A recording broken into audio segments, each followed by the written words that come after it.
Baz Chat.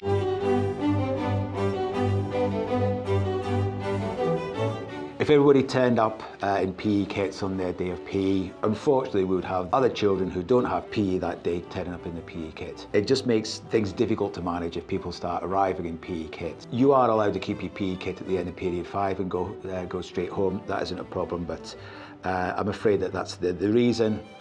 It just makes managing the school uniform policy that little more difficult.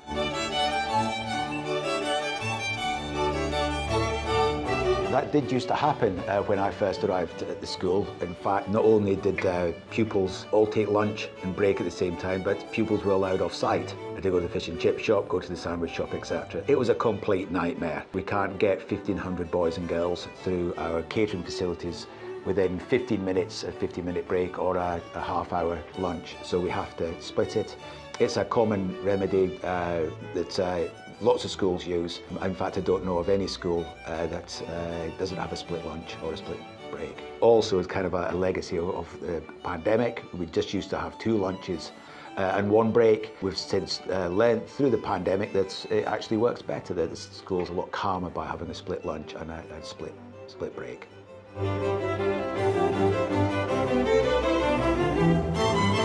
Will students ever be able to start their own club? Absolutely. If you want to start a club, come and speak to me, speak to your head of year. We'll make that happen. You know, we'll even provide with the resources to make that happen. You need to be able to demonstrate that there's enough pupils wanting to start this club.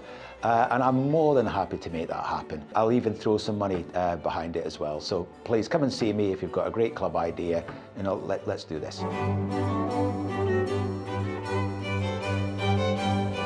Oh, wow. So I think this is not just the subjects that you are taught. I think schools throughout the country offer a very typical curriculum diet. You study 4 periods of maths, perhaps 5 periods of English, science, humanities, etc. Most schools up and down the country offer that broad range of subjects. When deciding of what period do you go to maths, what period do you go to science, that's worked out by the school timetabler, who's Mr. Watson and Miss Springthorpe. Clearly not all of Year 7 can go to maths all at the same time. We only have 1 PSD teacher, so the PSD teacher can't teach a whole year group at once. So we have to kind of play a fancy game of Jenga with the timetable to make things fit. Broadly speaking, we divide the school, each year group, into 3 populations. So an X band, a Y band, and a Z band. So each pupil in Year 7 belongs to either X, Y or Z.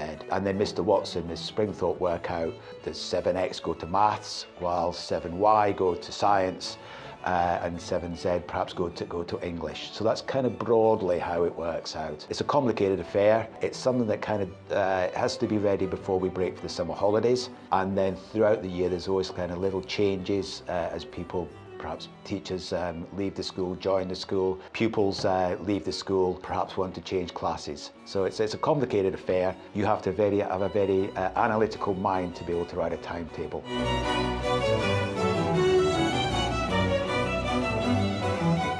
Where do I start? I would say dealing with crisis is a tricky part of being a head teacher. Being able to predict the unexpected. There are a lot of curved balls that are thrown at a head teacher, a lot of things unexpected.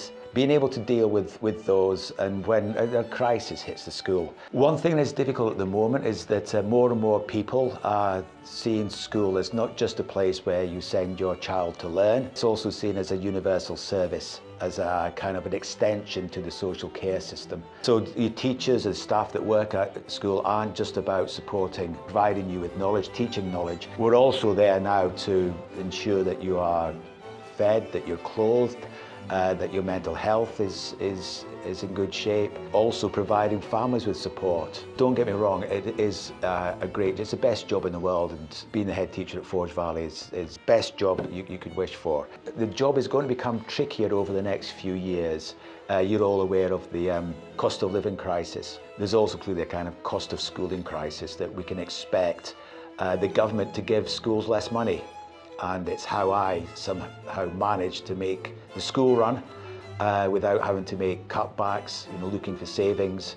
So that's going to be quite a tricky, there's going to be a tricky period to navigate over the next, I would say, up to the next 5 years.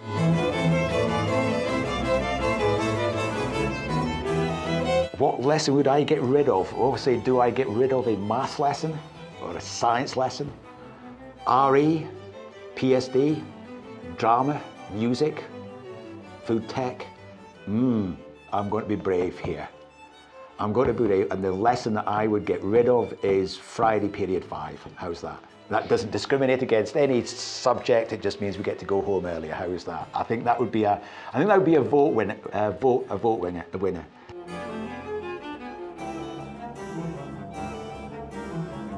Okay, lockers, we did look into this. There was no space inside the school to put 1,500 lockers. If we're going to provide lockers for one pupil, we need to provide them for everybody. We are a school rooted in equality. So we need to provide 1,500 lockers. So the first question is, okay, who's going to pay for that? We did work it out. It was £60,000 to buy everybody a locker. If I spend £60,000 on lockers, it means I have to spend £60,000 less on other expenditure. And the second thing is where we're going to put them. There's no space inside school. We did look into buying external lockers, but we felt that would create too much of a security risk, that people would be jumping over the fence, petty thieves, etc., breaking into your lockers and nicking stuff overnight. So we've unfortunately decided that lockers is a bit of a no-go at Forge Valley. It's unfortunate, but those are the two practical reasons why we don't have them. I hope that answers your question. Yeah, that's right.